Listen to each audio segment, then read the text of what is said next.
नमस्कार, मानस मिश्रा और news India में आप सभी का बहुत बहुत स्वागत करता हूं। इस साल अप्रैल के महीने में सुप्रीम कोर्ट ने एक ऐसा फैसला सुनाया जो देश के संविधान को हिलाकर रख दिया। जहां पर सुप्रीम कोर्ट के दो जजों की खंडपीठ ने एक ऐसा संवैधानिक फैसला लिया जहां राष्ट्रपति को मजबूर कर दिया कि वो अपने कोई भी फैसले, यानी कि कोई भी उनके पास अगर किसी प्रकार का कोई भी विधेयक आता है तो 3 साल मतलब 3 महीने के भीतर उसको उस पर फैसला उनको देना ही पड़ेगा, यानी उस पर उनको सिग्नेचर करना ही पड़ेगा। यह फैसला अनुच्छेद 142 का इस्तेमाल करके किया गया था और सुप्रीम कोर्ट के दो जजों की पीठ ने इस पूरे के पूरे मैटर पर अपने सिग्नेचर कर दिए। और वो अनुच्छेद 142 जो कि जजों की स्पेशल पावर देती है कि वो किसी भी फैसले को ले सकते हैं, चाहे उनके सामने सबूत और बिना कोई भी हो, वो दरकिनार करके वो फैसला ले सकते हैं और वो फैसला पूरे भारतवर्ष में लागू होगा। ये खबर आप बहुत बार सुन चुके होंगे। इसको लेकर के राष्ट्रपति ने 14 सवाल पूछे थे, एक तरह से सुप्रीम कोर्ट से, चीफ जस्टिस ऑफ इंडिया से, जिसको लेकर के चीफ जस्टिस ऑफ इंडिया ने सुनवाई की थी और फैसला सुरक्षित रखा था। जिसको लेकर के हालिया में बीच में एक बार ऐसा भी वाकया आया जहां कपिल सिब्बल पहुंचते हैं सुप्रीम कोर्ट और कहते हैं कि इसी के कुछ विधेयक को लेकर ही था कि राज्यपाल उस पर साइन नहीं कर रहे हैं, तो chief justice of India B R. Gavai उस वक्त कहते हैं कि आप घबराइए मत, इस मामले पर मैं फैसला देकर ही जाऊंगा। अब आपको बताते हैं पूरा का पूरा मामला और कहां तक पहुंचा और क्या थे 14 सवाल और आखिरकार chief justice of India B R. Gavai ने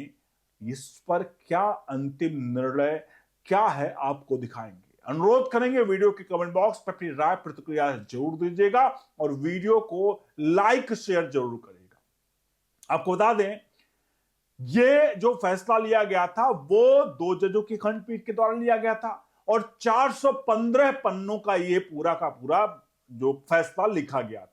यह निर्णय अप्रैल महीने में लिया गया था इसी साल और तमिलनाडु राज्य बनाम तमिलनाडु के राज्यपाल मामले में आया था, जिसमें यह व्यवस्था दी गई कि राज्यपाल और राष्ट्रपति को राज्य विधानसभाओं द्वारा पारित विधेयक पर एक निश्चित समय सीमा के भीतर कार्रवाई करनी होगी। निर्णय में कहा गया कि राष्ट्रपति को राज्यपाल द्वारा विचार के लिए आरक्षित किए गए विधेयकों पर उन्हें प्राप्त होने की तारीख से 3 महीने के भीतर फैसला लेना चाहिए। यदि इस अवधि की अधिक देरी होती है तो इसका उचित कारण दर्ज किया जाना चाहिए और संबंधित राज्य को सूचित किया जाना चाहिए। और 3 महीने की डेडलाइन अनुच्छेद 142 का इस्तेमाल करके उस पर दे दिया गया। सवाल लोगों ने पूछा कि आखिरकार इतनी जल्दबाजी क्यों थी, और दूसरा सबसे बड़ा सवाल था कि अगर एक चीफ जस्टिस मतलब सुप्रीम कोर्ट के जज साहब हैं, अगर कोई भी संवैधानिक फैसला लिया जाता है तो उसके लिए कम से कम 5, 7, 9, 11, 13, 15 मतलब उसमें जजों की संख्या ज्यादा होती है। महज 2 जजों की कमेटी ने यह फैसला कैसे ले लिया कि राष्ट्रपति पर लगाम लगा दिया और अनुच्छेद 142 का इस्तेमाल करके। लोग ये सवाल पूछने लगे कि आखिरकार इतनी जल्दबाजी क्यों थी, क्या ऐसी कौन सी घटना आन पड़ी थी कि तमिलनाडु के फैसले को लेकर के, तमिलनाडु के मतलब याचिका को लेकर के इतनी जल्दबाजी में ये 415 पन्नों का फैसला लिख दिया गया। अब इसके एवज में मतलब इसके अगेंस्ट में राष्ट्रपति ने 14 सवाल पूछे थे। राष्ट्रपति के जो 14 सवाल थे वो सवालों को थोड़ा हम आपको बताए थे, क्योंकि ये सवाल सबसे अहम ये था कि जब कोई विधेयक राज्यपाल के समक्ष अनुच्छेद 200 के तहत प्रस्तुत किया जाता है तो उनके पास कौन कौन से संवैधानिक विकल्प होते हैं। यानी कि आपको बता दें, जो ये 2 जजों की कमेटी ने फैसला सुनाया जहां पर यह कहा गया कि आपको 3 महीने की समय सीमा है,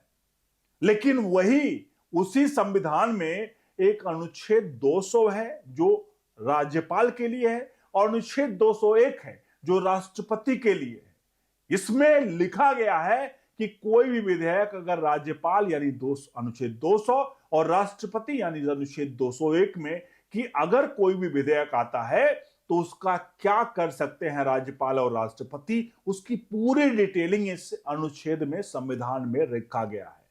लेकिन इसमें कहीं भी समय सीमा का जिक्र नहीं है।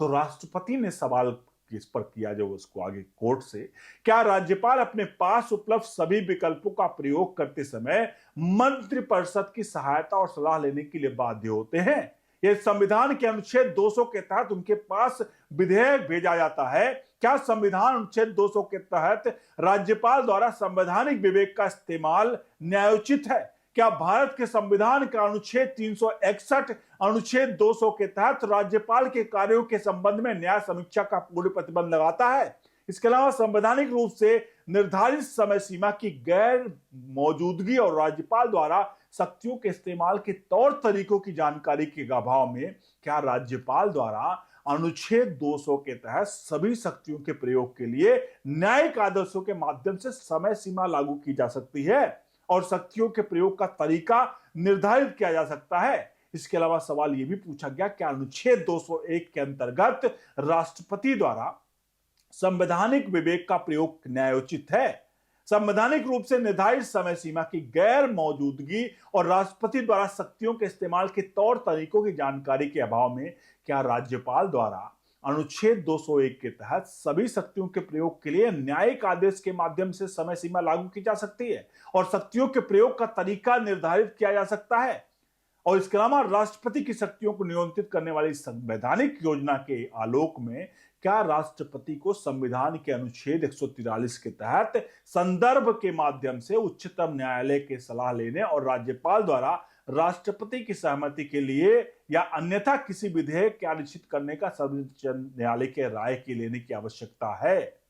ये कई सवाल जहां पर सवाल पूछे गए, इन सवालों में सबसे अहम सवाल यह था कि क्या संवैधानिक शक्तियों के प्रयोग और राष्ट्रपति राज्यपाल के आदेशों को अनुच्छेद 142 के तहत किसी भी तरह से प्रतिस्थापित किया जा सकता है? इन्हीं अनुच्छेद 142 का इस्तेमाल जो यहां पर किया गया, क्या राष्ट्रपति और राज्यपाल के लिए भी आदेश देने के लिए एक तरह से क्या इसका इस्तेमाल किया जा सकता है? यह सवाल बहुत बड़ा है क्योंकि अनुच्छेद 200 के तहत राज्यपाल की स्वीकृति के बिना राज्य विधानमंडल द्वारा पारित विधेयक को कानून माना जा सकता है। क्या ऐसा हो सकता है? यह सवाल भी पूछा गया। ये सारे सवाल जब पूछे गए उसके जवाब का इंतजार सबको था कि अब सुप्रीम कोर्ट की तरफ से इसका जवाब आएगा।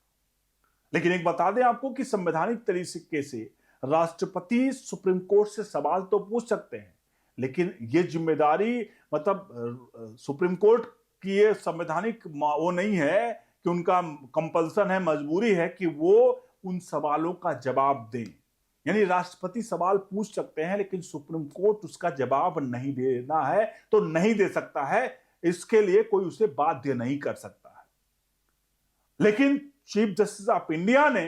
इन सबके बीच उन 14 सवालों को लेकर के ताबड़तोड़ 10 दिन सुनवाई की। 10 दिन सुनवाई करने के बाद चीफ जस्टिस ऑफ इंडिया ने इस फैसले को सुरक्षित रखा। उन्होंने कहा फैसला हम आगे सुनाएंगे। इन सबके बीच में ही एक और याचिका पहुंच गई तमिलनाडु की ही तरफ से और उसके वकील कपिल सिब्बल थे और सेम याचिका आई कि कोई विधेयक था जो राज्यपाल के पास भेजा गया और वो विधेयक रोक लिया गया, उस पर सिग्नेचर नहीं किया गया, आगे नहीं बढ़ाया गया। इसको लेकर के जब याचिका पहुंचती है और सुनवाई चीफ जस्टिस ऑफ इंडिया कर रहे होते हैं तो कपिल सिब्बल कहते हैं कि ऐसा ऐसा मामला है, जो उन्होंने रेफरेंस भी दिया कि भाई इस मामला अभी फैसला लिया जा चुका है, जहां 3 महीने की समय सीमा निर्धारित की जा चुकी है। इसका जिक्र करते हुए कपिल सिब्बल ने कहा कोर्ट में, उस पर चीफ जस्टिस ऑफ इंडिया ने कहा कि देखिए आपकी बात जो है वो सब कुछ सत्य है, लेकिन आप थोड़ा सा धैर्य रखिए क्योंकि हम उन 14 सवालों के समक्ष उसमें हम फैसला लेने जा रहे हैं। और उन्होंने एक और इशारा किया, उन्होंने इशारा साफ किया कि जो दो जजों की कमेटी थी, जो 415 पन्नों का जो फैसला था लगभग जो अनुच्छेद 142 का इस्तेमाल करके लिया गया, उस पर लगभग उन्होंने एक तरह से हिंट दिया कि अब कोर्ट उसको यू टर्न लेने जा रहा है, नहीं उस फैसले को शायद अब वो पलट सकता है। इशारों इशारों में यहां पर चीफ जस्टिस ऑफ इंडिया ने कपिल सिब्बल को बता दिया कि भैया हम तो ये करने वाले हैं, लेकिन चूंकि फैसला नहीं आया है, सुरक्षित रखा गया, तो उस मामले को लेकर के पूर्ण रूप से मुहर लगानी मुश्किल है, लेकिन उन्होंने साफ उसमें कह दिया था। अब इन सबके बीच में चूंकि 23 तारीख को यहां पर चीफ जस्टिस का रिटायरमेंट है और 23 तारीख को रिटायरमेंट से पहले अब 2 या 4 दिन का ही समय बचा हुआ है। ऐसे में सब लोग ये वो कर रहे हैं, हो सकता है आप खबर जब देख रहे हो तो वो फैसला आ चुका हो कि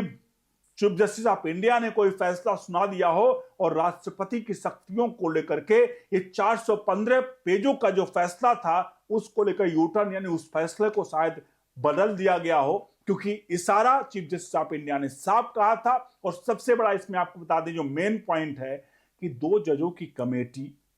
अनुच्छेद 142 का इस्तेमाल अगर एक नॉर्मल विवेक से करे, क्योंकि अनुच्छेद 142 का कहा गया है उसमें साफ तौर पर यह नहीं कहा गया है कि कितने जज बैठकर इसको फैसला ले सकते हैं। अनुच्छेद 142 का इस्तेमाल जज साहब चीफ जस्टिस ऑफ इंडिया तो सुप्रीम कोर्ट के जज साहब है, तो फैसले का वो उसका इस्तेमाल कर सकते हैं। लेकिन क्या राष्ट्रपति के लिए भी 2 जजों की कमेटी ही, क्योंकि संवैधानिक पद पर बैठे हुए सर्वोच्च पद पर बैठे हुए व्यक्ति को सिर्फ 2 जजों की कमेटी अगर फैसला ले ले तो कुछ और सा फील नहीं होता है कि ऐसा तो नहीं कहीं राजनीतिक मामले सामने आए, जहां हालिया में कई ऐसे मामले आए जहां कैश लेकर कई जजों को पकड़ा गया कि भैया कैश लेकर के, जहां मैंने आपको कई खबरें जिसमें सबसे बड़ा जस्टिस यशवंत वर्मा का था और हालिया में एक जस्टिस काजी साहब हैं जो को मुंबई हाईकोर्ट के जज हैं, जिनको लेकर के अभी हालिया में फरार घोषित किए गए हैं और इस वक्त गायब हैं। तो लोग सवाल ये भी खड़े कर रहे हैं कि क्या ऐसे फैसले किसी सरकार के द्वारा, जैसे तमिलनाडु सरकार है उसके द्वारा, कपिल सिब्बल अगर वकील है तो क्या ऐसा कुछ किया जा सकता है? समझिएगा बात को, जनता ये पब्लिक पूछ रही सोशल मीडिया पर। हालांकि किसी पर आरोप बिना सबूतों और साक्ष्यों पर लगाना ये कहीं ना कहीं गलत होगा, परंतु आने वाले समय में या हो सकता है फैसला सुना दिया गया हो और ये फैसला पलटना अब तय है। आपको क्या लगता है कि 3 महीने की समय सीमा अनुच्छेद 142 का इस्तेमाल करके 2 जजों की कमेटी ने लिया, क्या वो सही था? इस पर अपनी राय प्रतिक्रिया जोड़ दीजिए। क्या अगर चीफ जस्टिस ऑफ इंडिया इस पूरे प्रकरण को इस पूरे प्रकरण को स्टे जो अभी लगा हुआ है इसको एक्टिवेट कर देते हैं, यानी कि इसको लागू कर देते हैं कि ठीक है कोई दिक्कत नहीं, तो क्या वो फैसला आपको लगता है कि अगर आपकी सोच और विचार के लिए जो फैसला हो, क्योंकि सुप्रीम कोर्ट का फैसला हर कोई इस पर वो होगा, आपको क्या लगता है किस तरह के फैसले क्या लोकतंत्र के लिए अगर 2 जजों की कमेटी लेती है, क्या आपको लगता है कुछ उसमें जरूर आपको मन में डाउट होता है? बने रहे न्यूज इंडिया के साथ। बहुत बहुत धन्यवाद।